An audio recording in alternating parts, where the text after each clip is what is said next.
And before we do this chant from page 27, taking the time, this is where the power of our imagination is so useful.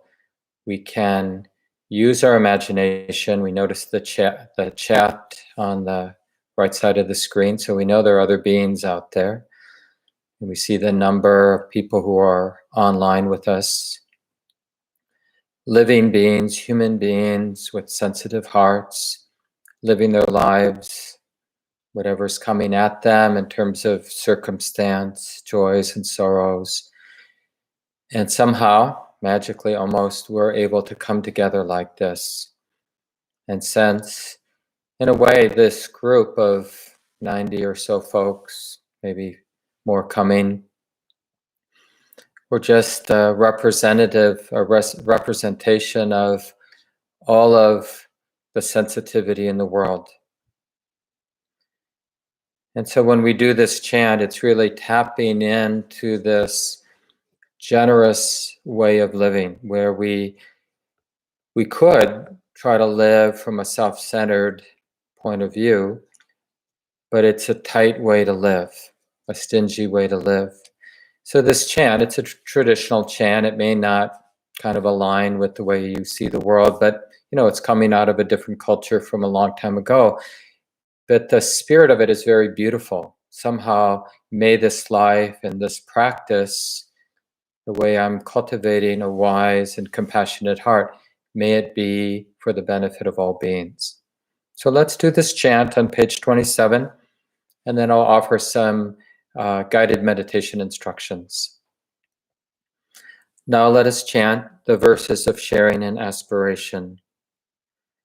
Through the goodness that arises from my practice, may my spiritual teachers and guides of great virtue, my mother, my father, and my relatives, the sun and the moon, and all virtuous leaders of the world, may the highest gods and evil forces, celestial beings, guardian spirits of the earth, and the Lord of death, may those who are friendly, indifferent, or hostile, may all beings receive the blessings of my life.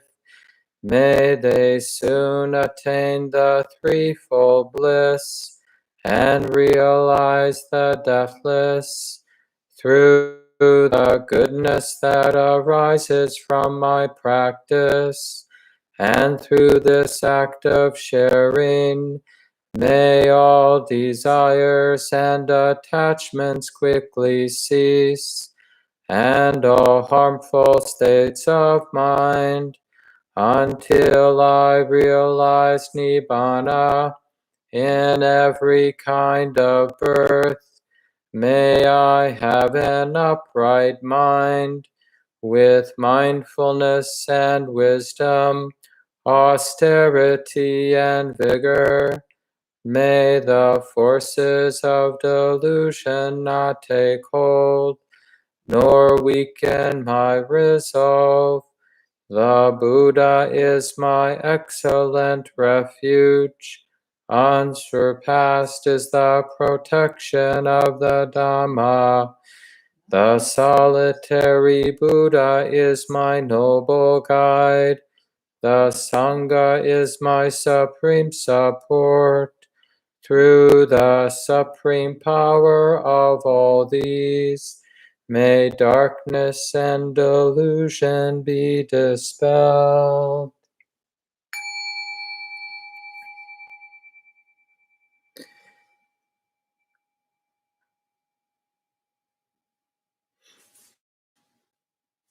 So settle into your posture.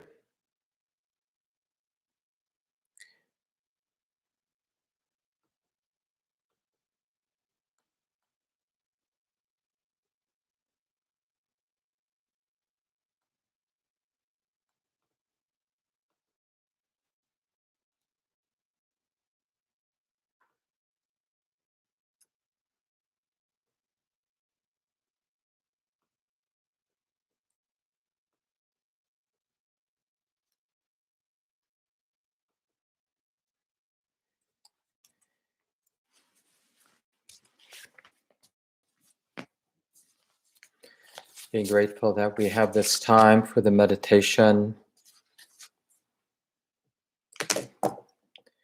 finding a way to sit right in the middle of our life, growing roots into the experience of the body,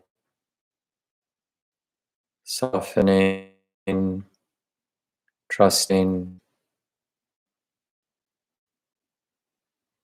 Maybe it's a leap of faith for some of us at this moment, but as if we have rights, as if we belong here in this body, in this room, in this world, with all its beauty, all its messiness, all the violence, all the kindness within our own heart and around us in the wider world. Perhaps we actually belong here.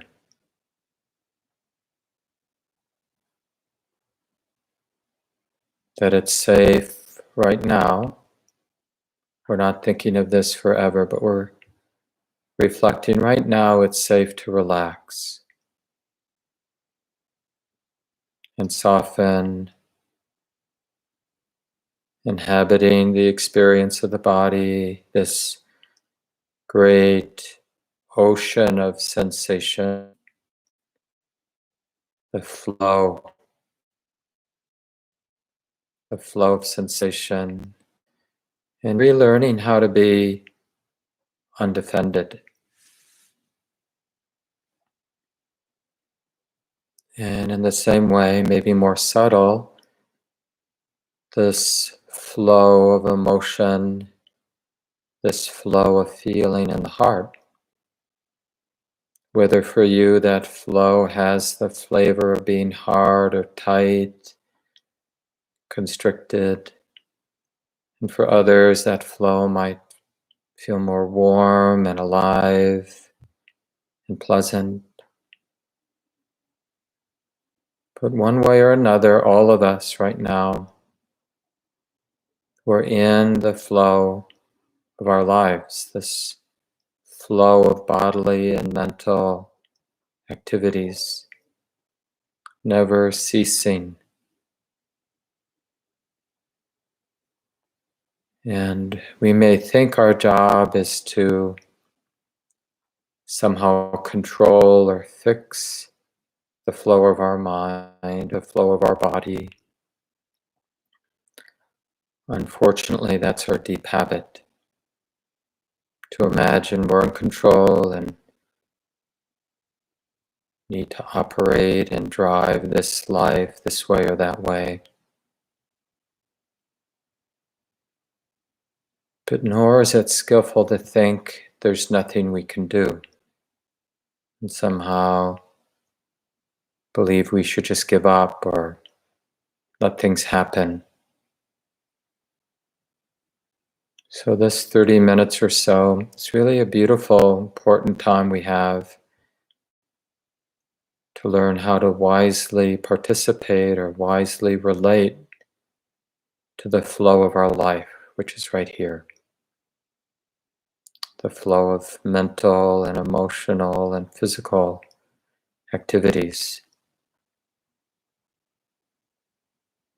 And we learn very quickly that it feels right, that it's wholesome to relate with kindness. And it's wholesome to be relating with real interest, this willingness to be close, but from this place of humility, not close with an idea of controlling or fixing, but close because we appreciate that we don't understand. So we want to be close, and we want to feel and see deeply so we can better understand that this is a natural flow, a natural movement, this life, and that we get to participate in it. But that participation, that way of relating to our life, It's all about skill or wisdom, wise effort, wise participation.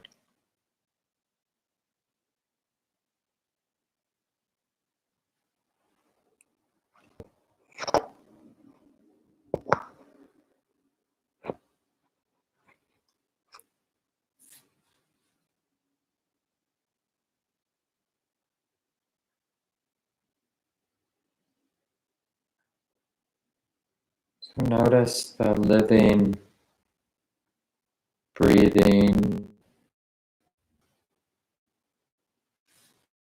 the reality of embodiment, and allow it to be a kind of anchor.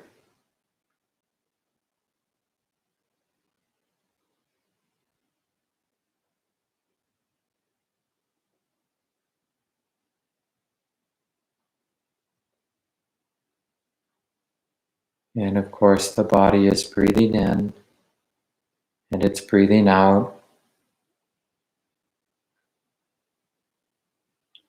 And you can allow these natural rhythms of the body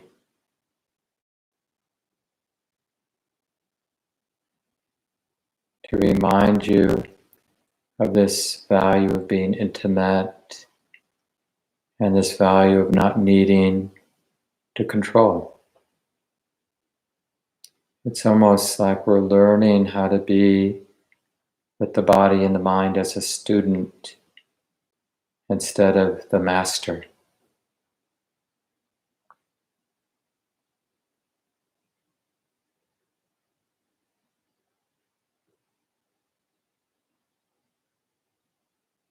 So we have a life, we have a body and a mind.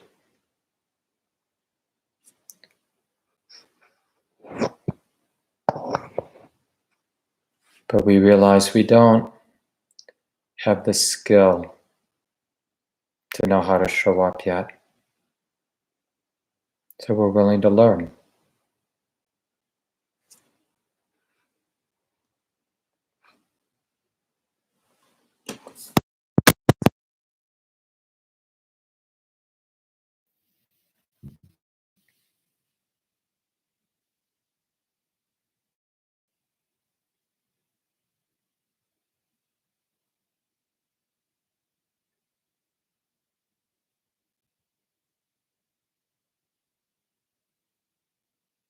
Breathing in, willing to be present with the body.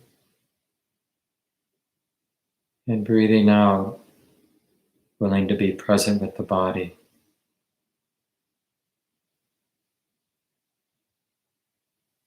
And as we cultivate this interest and acceptance and tenderness with the body, then we're much better able to acknowledge the activity of the mind as just another natural process that does this and does that according to so many causes and conditions. Letting the mind, the thinking mind, be the thinking mind in the same way we let the body, the moving body, the breathing body, be the body.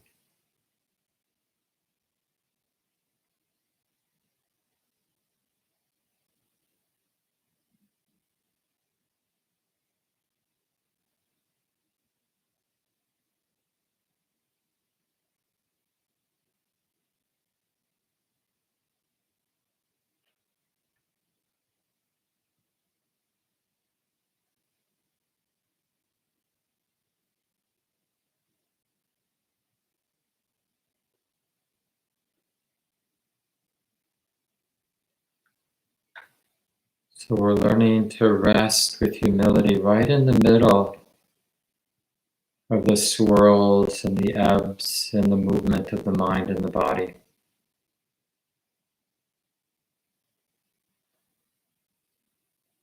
In a sense, we're learning to trust the space of the knowing mind. And in that space of knowing,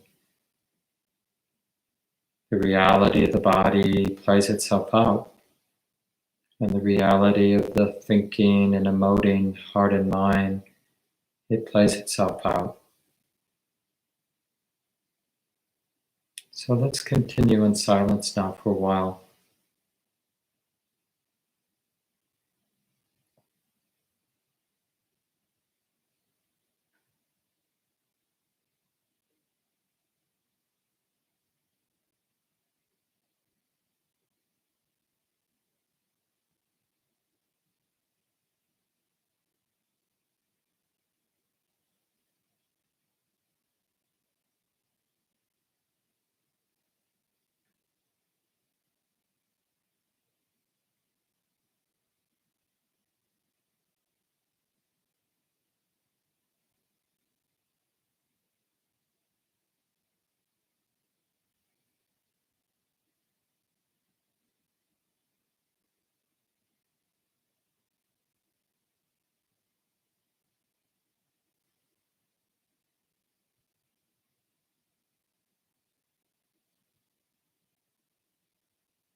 So beginning again means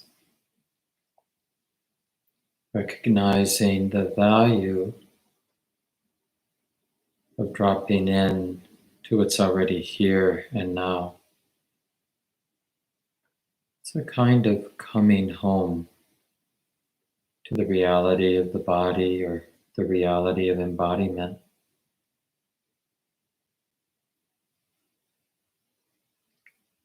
And recognizing it as a home where we belong. No matter the particular qualities of the body or the emotional qualities of the heart, still, this is, in a sense, where I belong. Being intimate or even exposed to these conditions, these changing and, in a sense, wild conditions of the heart and the mind and the body, just as they are now. And so we clarify and deepen our value. Yes, I want to be close. I want to be actually interested and open and undefended. I want to learn how to be free, how to be kind and free in my life, in this moment.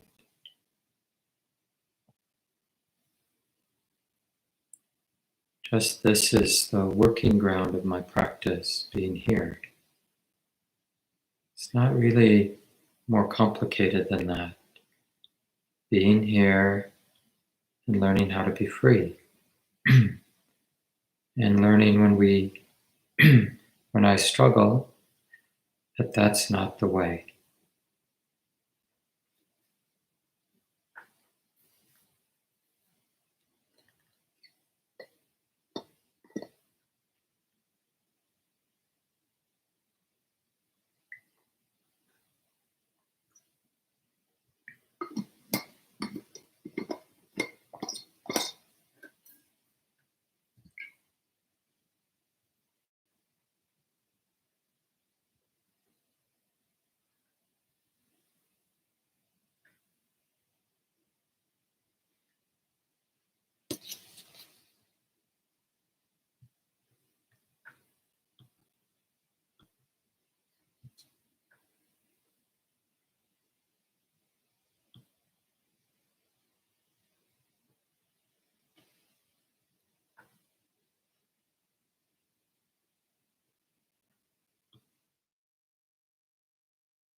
So in this very alive place,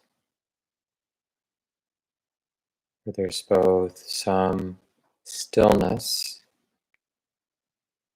beautiful space of awareness, and all this activity of body and mind. This is the place where we grow a lot of the beautiful qualities such as patience, interest, calmness, and insight, deep, deep understanding. This understanding that it's possible not to be tight in any way. It's possible to allow everything to be as it already is.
And for the last few minutes, finding this beautiful balance of both energizing qualities and tranquilizing qualities, where the mind is both interested and energized, bright, joyful, and the heart, the mind and body is also tranquil and still and balanced, not so pushed around by what comes and goes.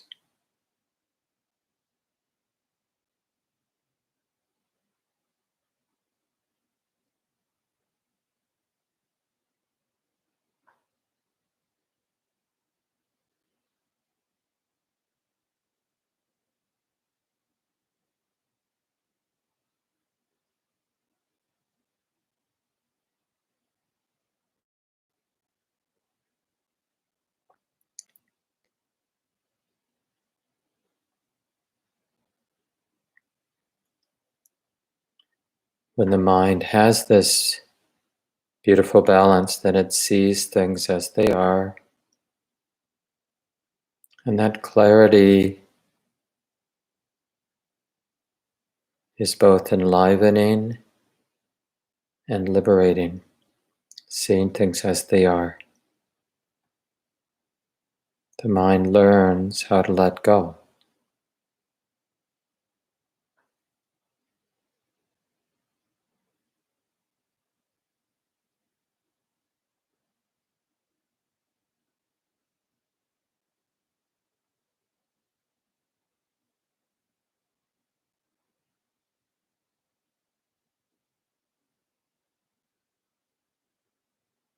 or learns how to let be, how to allow.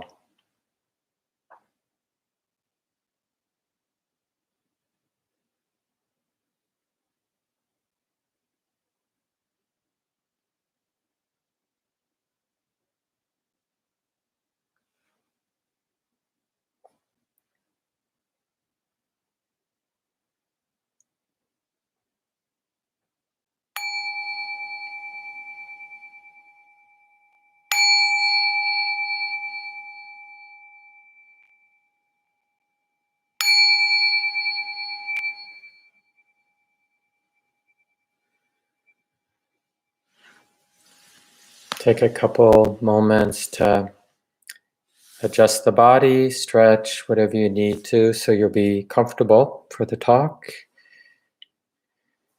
Nice to see that Shelley and Stacy are here, and maybe Diane and Jeff, you can check in about the sound. I changed the preferences. Hopefully the sound is working better now.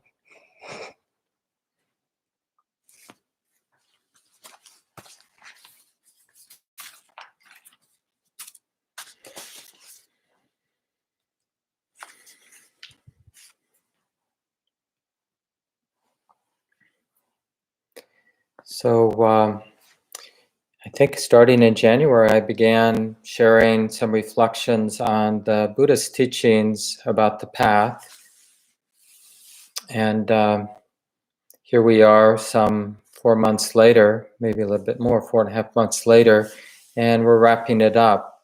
And I thought I'd share, it may seem a little dramatic, but I thought I'd share a sutta, the simile of the mountains, from the Samyutta Nikaya collection of discourses, where the Buddha's talking to one of the well-known figures at the time of the Buddha, this king. And the king showed up in the middle of the day, and the Buddha asked, where are you coming from in the middle of the day? And the king responded, just now, sir, I was engaged in the sort of royal affairs typical of head-anointed noble warrior kings, intoxicated with the intoxication of sovereignty, obsessed by greed for sensuality, who have attained stable control in their country, and who rule having conquered a great sphere of territory on earth. So at least he's honest about what it is to be, at the top of the heap as the king in this case. And the Buddha, they had a friendship, and this king had some real spiritual interest. And so the Buddha offered this simile. What if one of your advisors showed up and said, hey, I was just to the east of the kingdom, and I noticed that there were these very large range of mountains as high as the sky, and strangely, they were marching, toward us, crushing everything in the way. And then another advisor, you see where this is going, from the west comes and says the same thing, except the mountains are marching toward the kingdom from the west. And then an advisor comes from the north, having just been to the north, same thing, huge mountain range marching toward the kingdom. And then finally someone from the south comes, reports the same thing. So the Buddha gives the king the simile, this example, and says, what would you do then? And the king, having some practice, some reflection, said, what else could be done? What else should be done but practice, wise conduct, skillful deeds, actions that plant wholesome seeds, that set good things in motion. Basically, what we should be doing anyway, even when we're not about to be crushed by mountain ranges. And he goes on, the king, goes on to explain how all the power that he has with the armies and the wealth and the kind of wise advisors, diplomats who can make things happen the way the king wants them to happen, they're not going to help at all. And the Buddha, as he often does in these situations, then puts to verse, like a easily remembered teaching, summing up this conversation. just as a mighty mountain range scraping the sky with rocky crags might advance from 4 directions, crushing everything before it, so also do old age and death roll over all living beings. Nobles, Brahmins, and working folks, peasants, outcasts, none of them can escape this end. Everybody surely gets crushed. Nothing on earth can defeat them. Not elephants, chariots, or troops, not the use of a magic spell, nor can you buy safety with gold. So the person who's firm and wise, seeing what is best for themselves, will place their confidence in practice. Here they talk about it as Buddha, Dhamma, Sangha. It's sort of in the early Buddhist tradition, or really most Buddhist traditions, it's code for our practice, being a refuge. Buddha represents this capacity to be awake, to be intimate. Dhamma represents the reality of our causes and conditions, the underlying nature of what's here. So we wake up with Buddha. Buddha is waking up to Dhamma, the conditions, the reality right here, right now. And Sangha is the beautiful, enlightened way of showing up, responding, engaging when this heart, when this mind is intimate, connected, seeing clearly, coming out of this Buddha knowing Dhamma. And then the passage ends by the Buddha saying, one who practices the teaching with body, speech, and mind, right? This embodied, integrated practice, that person is recognized and appreciated by wise people here and later, right? So we're taking care of ourselves now and whatever comes later by practicing in this way. I thought it might be useful to start with that, even though it's a bit dramatic, because, in little and big ways, that's of course different for all of us. Some of you are experiencing probably really difficult circumstances, maybe extremely difficult circumstances right now. Others of us maybe feel more privileged, more comfortable in our particular circumstance. But it doesn't take a lot of imagination and much listening and opening to realize how tenuous everything is. Basically, that things can happen anytime. And we don't even know what those things are. And certainly not all those things that can happen anytime are pleasant things or good things even, right? And there's enough evidence from the people we know and the people we hear about where really bad stuff happens. So this question the Buddha asks the king, well, what should we do? Well, we should have an answer to that question, because this is the world we live in, this tenuous, uncertain world where we move around with this sensitive, tender heart. What can be done? Well, we can practice. And that's what I've been talking about. We've been discussing these for months or so. And it's really about taking responsibility for how this heart is understanding, how this mind is relating to the moment, how this body is acting and engaging my circumstance, my world. These things matter, right? That's what I've started this series of talks, this like really owning this insight that we all have to some degree, that everything matters. It matters how right now I'm understanding the kind of view, fixed view or not, the kind of views that are operating in my mind, and how I'm relating, like how I'm acting and showing up out of those views, the kind of attitudes, the kind of qualities in my mind, like being impatient versus being patient, being kind or having ill will, being impatient. That these sort of 3 ways, right? The view or understanding in my mind, taking responsibility for that, the more obvious qualities of the mind, the way I'm thinking and attitude, and then how that gets actually brought out into the world through my thoughts, my words, and my actions. So instead of feeling helpless, like we want to give up, things are out of our control, we really, as a spiritual practitioner, we put our emphasis in what we can do. Right? There's so much in terms of what's moving here and out there in our world that we don't have much control over. But the view and the way I'm relating, and then out of that, how I act, there is something that can be done there.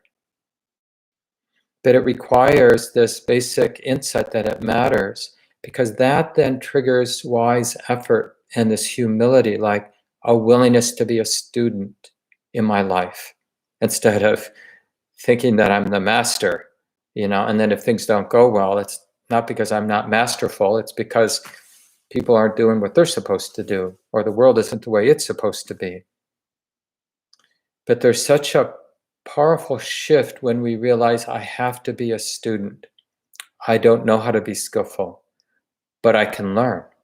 So I have to take this, I have to sort of own this humility. Yeah, that's trustworthy. And then from this place of humility, we realize the value of being able to be present without immediately reacting. Because I need to be able to observe from a relatively neutral place. A lot of people wonder, in terms of the Buddhist teaching, why is there such an emphasis on calm and tranquility?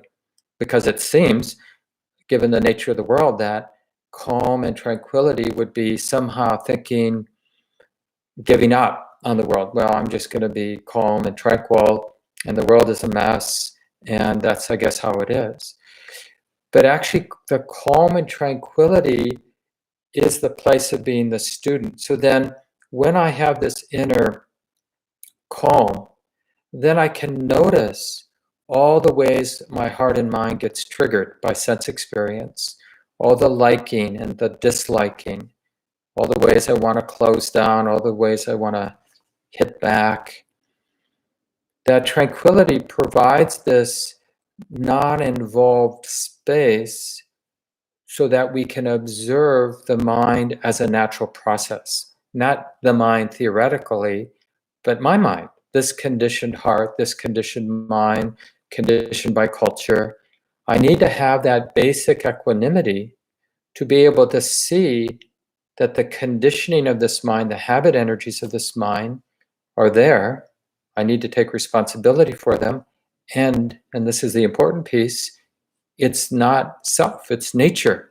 It's not personal, the conditioning of this mind. I'm responsible, but it's not personal.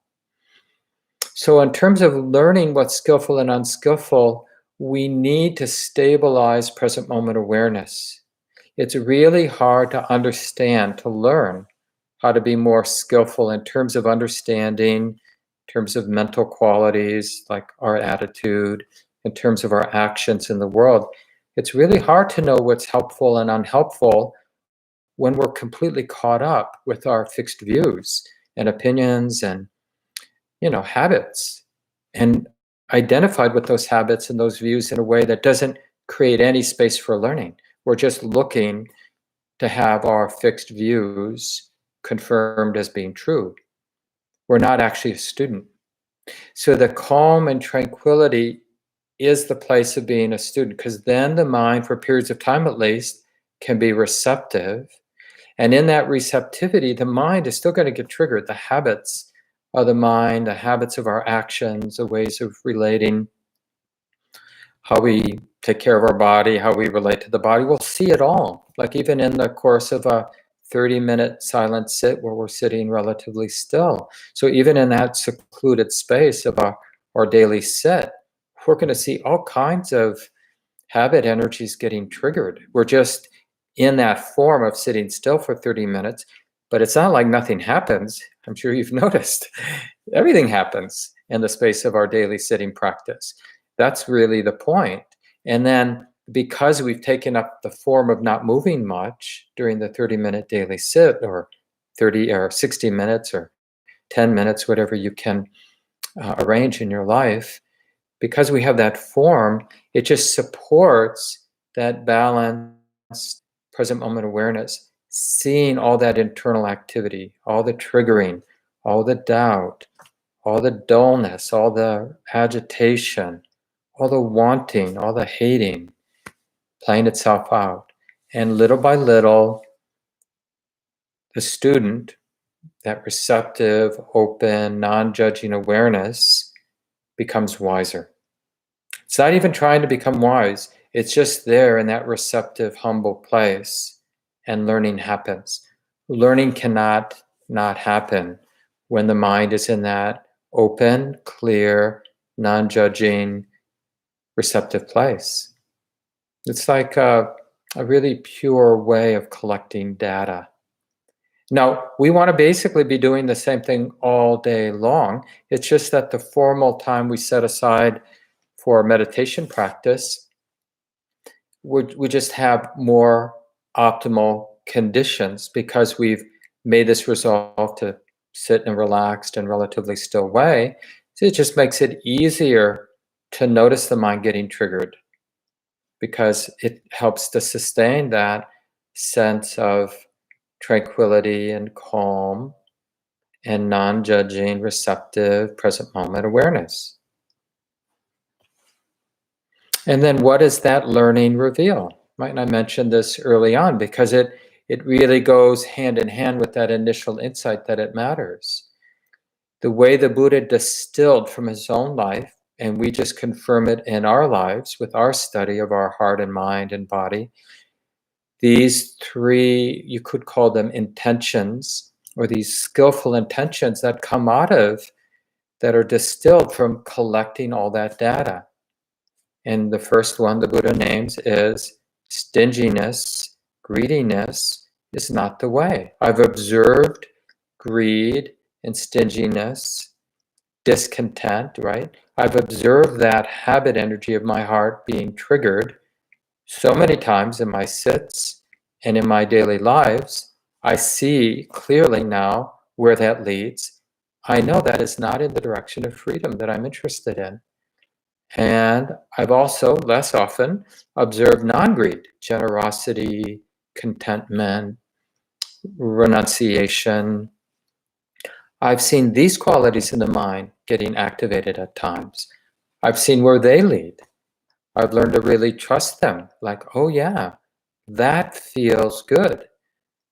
Non-stinginess, generosity, contentment, the capacity to let go of, when I don't get what I want, I could throw a fit, or could just, well, I guess that's not going to happen.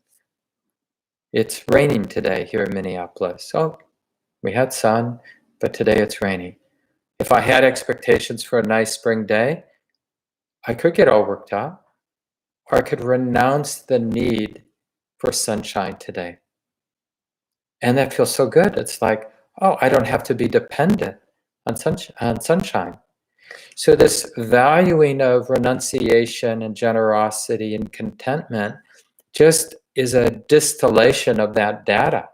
We've been observing the mind where stinginess gets triggered and generosity gets triggered many, many times in many different contexts. And this intention, this sort of trusting of this heart intention to be generous, to be content with what we have right now, to be able to let go when things that we want don't come our way. It becomes like a superpower little by little, gradually. So that's one of the distillations that comes from showing up and being aware. The next the Buddha names is kindness. Just like how many times have we noticed ourselves filled with fear or ill will or some flavor of aversion, and see where that leads. Like, it makes me tight, makes people around me tight. How could that be the way to more and more freedom? It's not the way. And hopefully, maybe not as often, we've noticed moments when we've been naturally kind and tender-hearted. And yeah, just more of an embracing, accepting, inclusive quality of our heart, and how much better life works when the mind has that basic, operating from that place of basic goodness.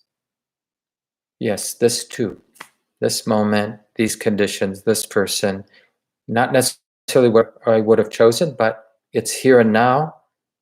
And having a kind relationship is better than using ill will, relating with ill will, wanting that person to be gone, or, whatever the expression of the ill will might be. So this is not rocket science. Most of us understand the difference between stinginess and a more generous heart, between ill will and kindness. And the last is the tendencies towards real aggression and causing harm and justifying, feeling like, yeah, it just comes with life. I'm going to be harming, so I'm just going to cause harm when I need to, in order to get what I need to get. And so we see that a lot. Like, this spider is bothering me, so I'm going to cause this spider harm, or maybe even kill it, and then I'll feel better. And so what the collecting of data, living a life that is from this place of being a student, this humility, I don't know what's good. I don't know what leads in the direction of a deeper sense of well-being, a deeper sense of freedom. So I'll notice, like, when I do cause harm, in terms of how I live my life, in terms of what I eat, in terms of how I relate to other human beings, when I notice that I'm causing harm, I notice what that leads to, what that sets in motion right here. Does it lead toward well-being? And when I really value non-harming, when I'm willing to use some of my psychic energy to be aware of whether I'm harming, to be curious about whether I'm participating in the world in ways that cause others harm, when I get curious about that and really invest in non-harming, does it make me tight? Or does it leave me feeling better, more well-being? In Buddhism, sometimes we call that deep valuing of non-harming, this sort of kind of bliss of harmlessness, or the bliss of blamelessness. Because I've brought a lot of sensitivity to ways that I might be involved in harming, then I feel good about being sensitive in that way and taking responsibility in that way. So I sleep better. I move through the world better because I value non-harming. Now, it can't be like taken from another person. We actually have to check it out. When you catch yourself not valuing non-harming, justifying causing others harm, how does that sit in your heart? What kind of heart does that set in motion? When you find yourself really valuing non-harming, willing to expend some energy to learn how I might be part of causing harm. Wynn and I, my partner, Wynn Fricke, also the co-founder of Common Ground, and I watched a movie about the environment that someone sent us the link for, The Planet of the Humans, I think it's called. And it was quite moving, and I understand it's quite controversial too.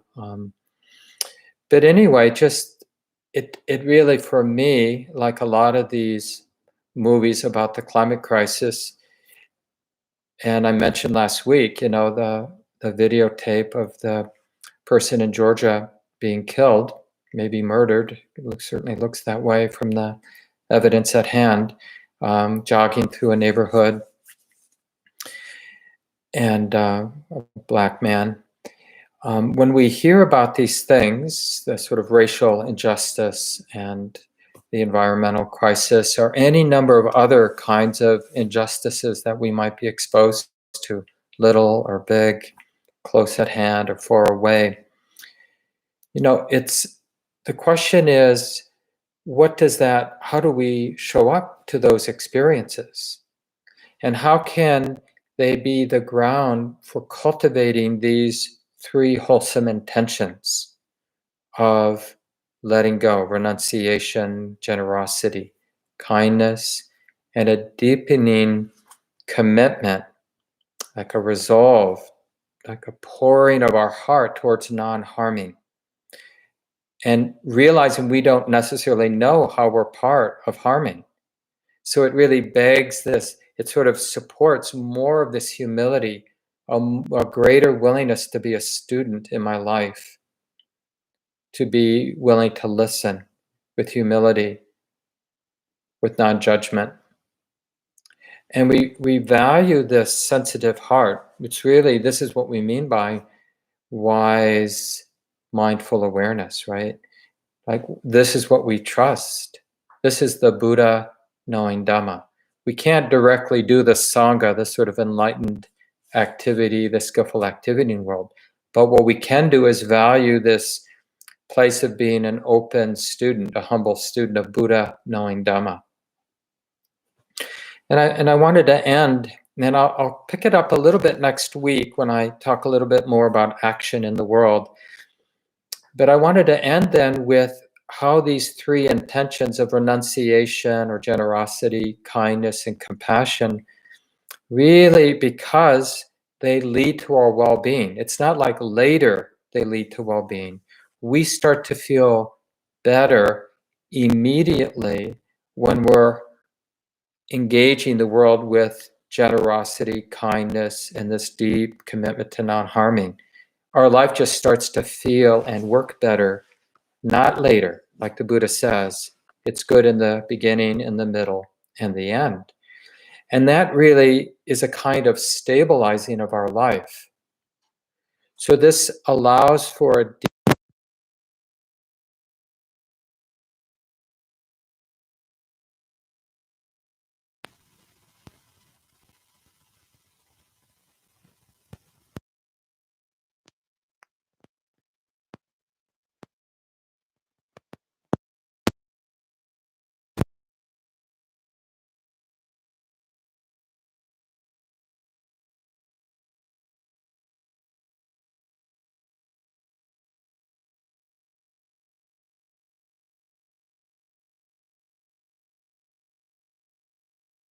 thing.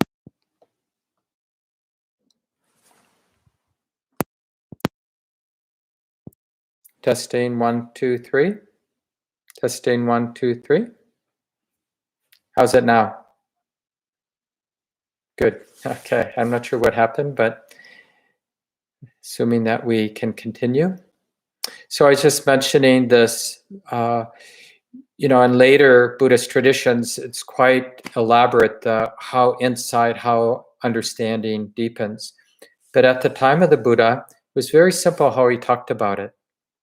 It was basically because of these three wholesome intentions of renunciation or generosity, kindness, and compassion, this commitment to non-harming, our heart, mind, we feel better in life, even with difficult circumstances.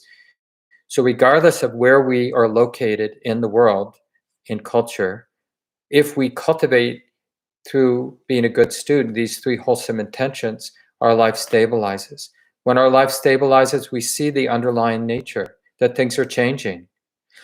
And that insight, that intimacy with the flow, life as a movement of sensation, of thought, of emotion, it really allows for dispassion to grow. Dispassion is this natural, unavoidable result. Like, if we ask the question, what happens if I have a more honest and intimate connection with the way it is? Well, the answer, the Buddha and other practitioners, I can speak to this myself. The answer is the heart becomes more dispassionate. It changes how my heart, my mind relates to sense experience. Because I'm seeing the underlying nature of change, just to make it simple, I'm less and less over time neurotically dependent on sense experience. I still like what I like, I still dislike what I don't like, but I'm not imagining the next sense experience is going to be the end all. And that creates a lot more space, that growing dispassion. Wynne Fricky, she was subbing for Shelley Graff last Wednesday and gave a talk on serene disenchantment. You can check the YouTube archive, the Common Ground YouTube channel, and listen to that talk if you want on serene disenchantment. And that's really something we want to learn how to live with, because it can be initially confusing. Like a lot of students might ask people, a teacher, I'm feeling like I don't want the things I used to want. Is that a problem? Am I depressed? So part of what we're doing in practice is we're learning to taste and feel dispassion as an enlivening and liberating quality, because it stabilizes the mind and heart even more, right? Because the more I understand I'm not dependent on knee pain or not having knee pain or calmness or not having calmness, that the whole system settles down more easily. Not because I'm trying to make it settle down, but because I'm not so attached to how it is, things naturally settle down. And when things settle down, it's easier to see even more clearly. So it supports deeper insight. And the next level of insight here in the tradition is called cessation. And cessation just means seeing clearly that things cease, that experience come and then goes, ends, passes away. Even grasping, even attachment, even the unwholesome qualities of mind are arising and ceasing. And it really, this insight, seeing this insight in little and big ways, over here, over there, different places in our life, seeing the insight of cessation, experiencing that, then it really changes how we see ourselves as a practitioner. So instead of, I have to practice in order to make things go away, it's much more, I'm practicing to remember that things go away, that things come and go. So it's more about, practice becomes more about trusting the underlying nature, that when I'm acting out in the world, or even just within my own heart and mind, I'm fuming about something, upset about something. With this wisdom of cessation, then, as I practice with it, I know it isn't as permanent as it appears. I know it's not referring to a me in the way that it appears that I'm angry, I'm acting out, I'm being inappropriate. But with that insight of cessation, then wisdom looks at that mind that's angry, and it understands that anger is something that comes and goes. That's all it is. It's something that comes and goes. It doesn't refer back. It isn't permanently located somewhere. It's also a changing process. And so the understanding, the insight, is the intervention, not some practitioner who's got to get themselves from being angry back to being kind, which is how we normally will approach when I'm, got a bad attitude.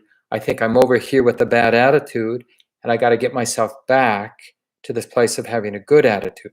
And that's a lot of work, because when I'm this guy with this bad attitude, it's like, really seems like it's me. And like, how am I going to become that person that's really kind? But with a lot of stable wisdom, awareness, right, then we're still seeing the same thing. There is anger. There is this whatever unwholesome quality of mind. But there's also this understanding of what that is. It's something that comes and goes.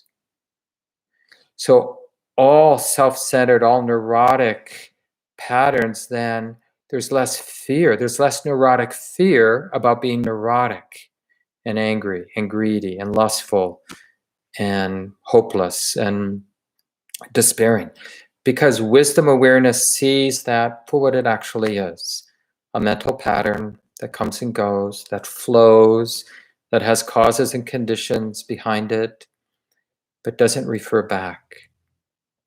So this deepening, the more and more of that insight of cessation, that things come and go, that they're always changing, they're never referring back in a permanent way to a someone, then that leads to the sort of fruition of letting go, of realizing the mind that has let go of selfing, that has temporarily, right, in moments, ceased selfing, ceased constructing a somebody that's living, that's having this life, that owns this life, that's either good or bad. And that's the maturing of insight, right? Stabilizing, like this capacity to be an open, humble student of the dance of life, of the movement of body, movement of sensation, movement of thought and emotion. Seeing that stabilizing allows us to feel, wisdom awareness feels and sees the underlying nature of impermanence, of change, of ephemeral nature, the truth of uncertainty. That naturally, unavoidably, without anybody having to do anything, grows dispassion. And that matures into a serene disenchantment. I don't need to be, there is nobody who needs to be dependent on conditions. So I have a much more spacious relationship with what's coming and going in my experience. That stabilizes the awareness, wisdom awareness even more. And so it can start to notice actually, absolutely, things arise and then they cease.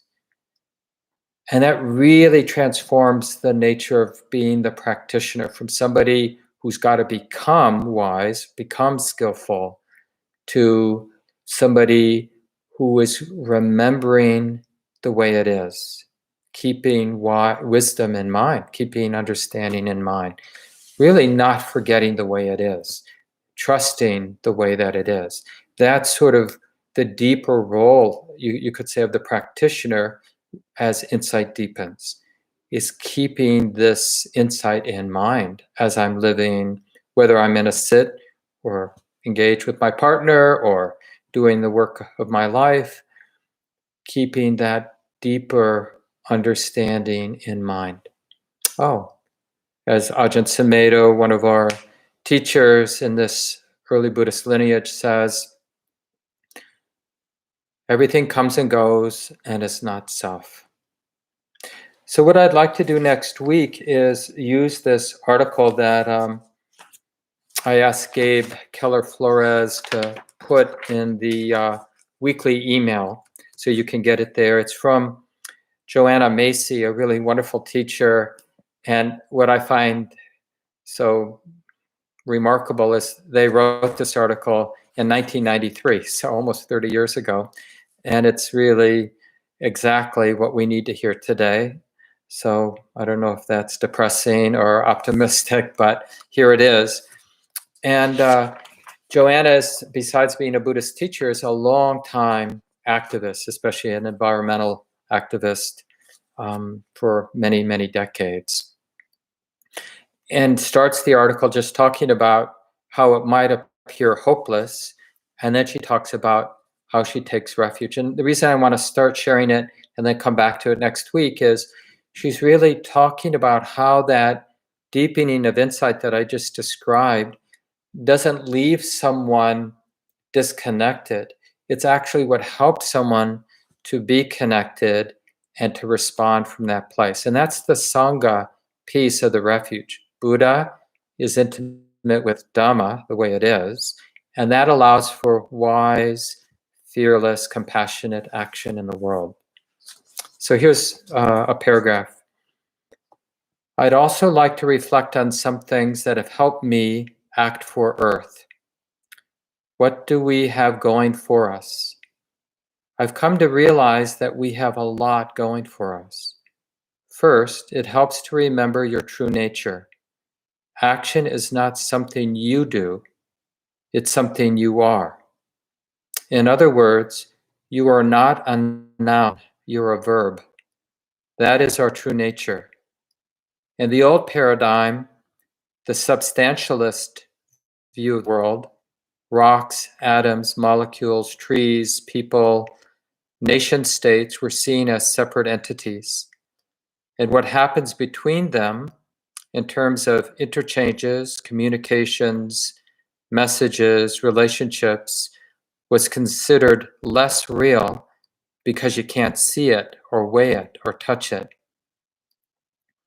And then a little later writes, now, in the view that has emerged in our time, natural scientists see reality as flows, interconnecting currents of matter, energy, and information. So that's why sometimes when I'm teaching, I'll say the whole practice is about relating, how the heart is relating, how the heart is showing up. Not so much about who I am or who you are, but how we're relating right now. It's always new because there's always the next moment to be relating to. And Joanna continues writing, this reversal of perspective is happening now, and we can live it in our lives. System thinker Norbert Wiener said, we are not stuff that abides, we are patterns in a river of ever-flowing water. Or to use another image, we are flames that keep our shape by burning, by the act of combustion, matter in, matter out. And a little more I want to read. So action isn't a burden to be hoisted up and lugged around on our shoulders. It's something we are. The work we have to do can be seen as a kind of coming alive. More than some moral imperative, it's an awakening to our true nature, a releasing of our gifts. This flow through of energy and ideas is at every moment directed by our choice. And those are those three wholesome intentions, or we fall back into the habit of the three unwholesome attachments. Non-greed, which is renunciation, generosity, contentment, or we fall into the old habit of stinginess, or kindness, or we fall into the old habits of aversion and fear and ill will. Non-harming, compassion, or we fall into the old habits of justifying, causing harm because it's too hard to pay attention, or those people don't count, or those creatures don't count. That's our role in it. We're like a lens that can focus, or a gate that can direct this flow through by schooling our intention. In each moment, we can give it direction. And that choice between the wholesome and the unwholesome, that isn't so much a you doing it as much as a willingness, learning how to be that student, that wide open, embodied, sensitive, humble student that feels the difference. So when we are acting out our greed, or hate, or disconnection and delusion, that wise, humble student feels, oh yeah, this is not the way. That's what changes. It's that sensitivity. And it opens it up to another possibility. What would renunciation, kindness, compassion look like in this moment? What would it look like in this moment? So I invite you to reflect on this coming week and join in next Sunday and get a hold of the article. I find it really powerful, so you might enjoy reading it. It's from Tricycle. Those of you who have a subscription, it's Tricycle, Winter of 1993, Schooling Our Intention by Joanna Macy. And Gabe will have that in the weekly email. And you can sign up to get the weekly email on our homepage. And even if you don't want to get the weekly email, we always link the weekly email on the homepage so you can just read the one that was sent out the previous week there. And of course, there's many other programs coming up, so check the online calendar. All the Zoom links and the live stream links are there. Patrice Kausch started a course. People are welcome to join in Wednesday at 6. You're welcome to join in for the introduction class that I'm leading on Tuesday evenings at 7:30. Shelley Graff and the teacher training folks from the current IMS teacher training are having a program every Tuesday evening that people can join in. Shelley is now back and will be leading the Wednesday night practice group at 7:30, and many other programs coming up. So great to be with everyone this morning. Wishing you safety and really beautiful deepening of your practice. Take care.